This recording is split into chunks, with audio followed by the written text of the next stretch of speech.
നമസ്കാരം.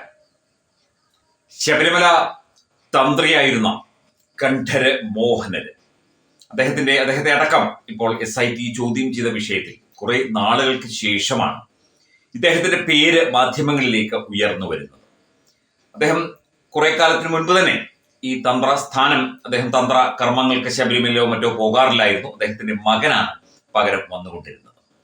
ഏതാനും വർഷങ്ങൾക്ക് മുൻപ് നടന്ന ചില സംഭവ വികാസങ്ങൾ അദ്ദേഹത്തിന്റെ പേര് കേട്ടപ്പോൾ ഓർത്തുപോയി. മാധ്യമങ്ങൾ റിപ്പോർട്ട് ചെയ്ത വാർത്തകളാണ്.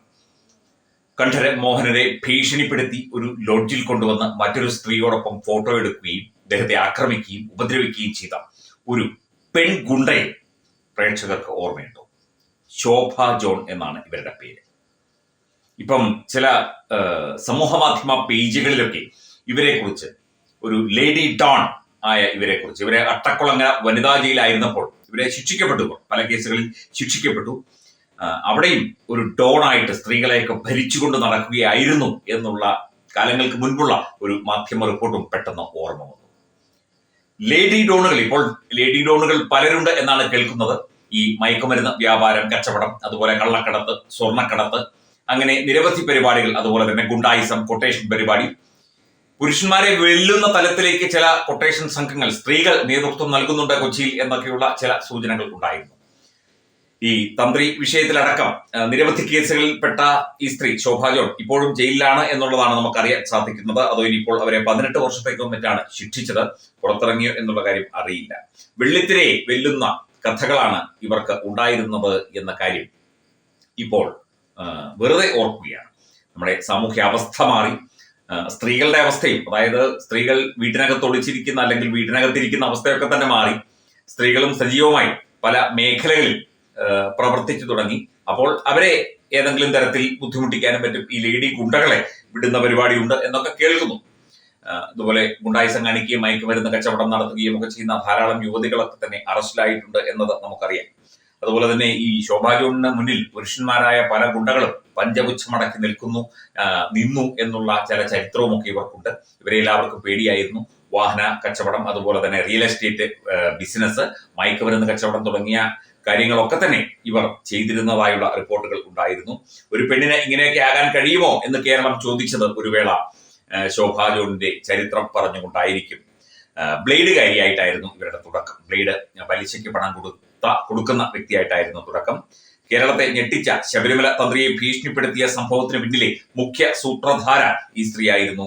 2006 ജൂലൈ 23 എറണാകുളത്തെ ഫ്ളാറ്റിൽ ശബരിമല തന്ത്രി കണ്ഠര് മോഹനരെ വിളിച്ചു വരുത്തി ഭീഷണിപ്പെടുത്തി മറ്റൊരു സ്ത്രീക്കൊപ്പം നഗ്നനായി നിർത്തി ചിത്രങ്ങൾ എടുത്തു എന്നുള്ള ഒരു പരാതി ഉണ്ടായിരുന്നു. അന്നത്തെ ദൃശ്യമാധ്യമങ്ങളിൽ ഈ വാർത്തയൊക്കെ വലിയ കാര്യമായി നിറഞ്ഞു നിന്നു. പിന്നീട് തിരുവനന്തപുരത്ത് എതിർച്ചേരിയിൽപ്പെട്ട ഗുണ്ടാ തലവനായ ആൽത്തറ ബിനീഷിന്റെ കൊലപാതകത്തിന് പിന്നിലും ശോഭ ജോണാണ് എന്ന ഒരു വാർത്ത വന്നു. ഏറ്റവും ഭീകരമായ ക്രിമിനൽ റെക്കോർഡ് ഇവർക്ക് സമ്മാനിച്ചത് പ്രായപൂർത്തിയാകാത്ത കുട്ടികളെ ഉൾപ്പെടുത്തി നടത്തിയ ഞെട്ടിക്കുന്ന വരാപ്പുഴ പെൺവാണിഭ കേസാണ്. നിയമം കേൾക്കാൻ മടിച്ച ആ ഇരുണ്ട കഥ ഈ ശോഭ ജോൺ പ്ലാൻ ചെയ്തതാണ്. ഇവരുടെ ഈ വരാപ്പുഴ പെൺവാണിഭ കേസിന്റെ മുഖ്യ സൂത്രധാരയും ഈ സ്ത്രീ തന്നെയായിരുന്നു. ആർഭാട ജീവിതം നയിക്കുകയായിരുന്നു. 18 വർഷം തടവ് ഇപ്പോഴും അനുഭവിക്കുന്നുണ്ടോ എന്നറിയില്ല. നിയമം പോലും ഭയന്നപ്പോൾ കേരളത്തിൽ ആദ്യമായി കാപ്പ ഗുണ്ട ആക്ട് ചുമത്തി ജയിലിലടച്ച വ്യക്തി കൂടിയാണ് ശോഭ ജോൺ. ഒരു സ്ത്രീക്കെതിരെ കേരള പോലീസ് ഇത്ര ശക്തമായ നിയമം പ്രയോഗിച്ചത് ഇവരുടെ ക്രിമിനൽ സ്വഭാവത്തിന്റെ ആഴം വ്യക്തമാക്കുന്നു. പക്ഷേ ഈ ഗുണ്ടാ സംഘങ്ങൾക്കിടയിൽ ശോഭ ജോൺ എന്ന പേര് ഇപ്പോഴും നിലനിൽക്കുന്നുണ്ട് എന്നാണ് ചില ആളുകളൊക്കെ തന്നെ പറയുന്നത്. പ്രത്യേകിച്ചും തിരുവനന്തപുരവും കൊച്ചിയും കേന്ദ്രീകരിച്ച് പ്രവർത്തിക്കുന്ന ഗുണ്ടാ സംഘങ്ങൾ ഒക്കെ തന്നെ ഇവരുടെ പേര് ഇവരെ ഒരു മാതൃകയാക്കി ചിലപ്പോൾ അവർ പ്രവർത്തിക്കുന്നതായിരിക്കാം. എന്തായാലും ശബരിമല തന്ത്രിയുടെ പേര് ഉയർന്നു വന്നപ്പോൾ പിന്നാലെ ഇവരുടെ പേര് കൂടി ഇപ്പോൾ സമൂഹ മാധ്യമത്തിലെ ചില പേജുകളിലൊക്കെ ചർച്ചയാകുന്നുണ്ട്. ഇവർ ഉൾപ്പെട്ട കേസ് നിരവധിയാണ്. നേരത്തെ പറഞ്ഞതുപോലെ ആൽത്തറ ബിനീഷിന്റെ കൊലപാതകം, അതുപോലെ തന്നെ ഈ വരാപ്പുഴ പെൺവാണിഭ കേസ് ഒക്കെ തന്നെ. ഇത്തരം സാമൂഹ്യ വിരുദ്ധ പ്രവർത്തനങ്ങൾ, അത് സ്ത്രീയായാലും പുരുഷനായാലും ആര് നടത്തിയാലും അവർക്കൊക്കെ ഒടുവിൽ തീർച്ചയായിട്ടും അവരൊക്കെ സമൂഹത്തിൽ നിന്ന് നിഷ്കാസിതരാകും. ഇതുപോലെ ജയിലിൽ കിടക്കേണ്ടി വരും. മറ്റ് ഗുണ്ടാ സംഘങ്ങളുടെ കയ്യാൽ മരണപ്പെടാം. അങ്ങനെയൊക്കെ തന്നെയുണ്ട്. ഈ കർമ്മം എന്നൊന്നുണ്ടല്ലോ. നമ്മൾ നല്ല കാര്യം ചെയ്യുകയാണെങ്കിൽ നല്ലത് വരും. ഇത്തരം ദുഷ്ടബുദ്ധികൾക്ക് തീർച്ചയായിട്ടും തിരിച്ചടി. പിന്നെ ജയിലിലൊക്കെ കിടന്ന് മാനസാന്തരപ്പെട്ട് നല്ല ജീവിതം നയിക്കുന്നവരും ദൈവ വഴിയിൽ പോകുന്നവരും ഒക്കെ ഉണ്ടെന്ന് കേൾക്കുന്നു. പുരുഷന്മാരുമുണ്ട്.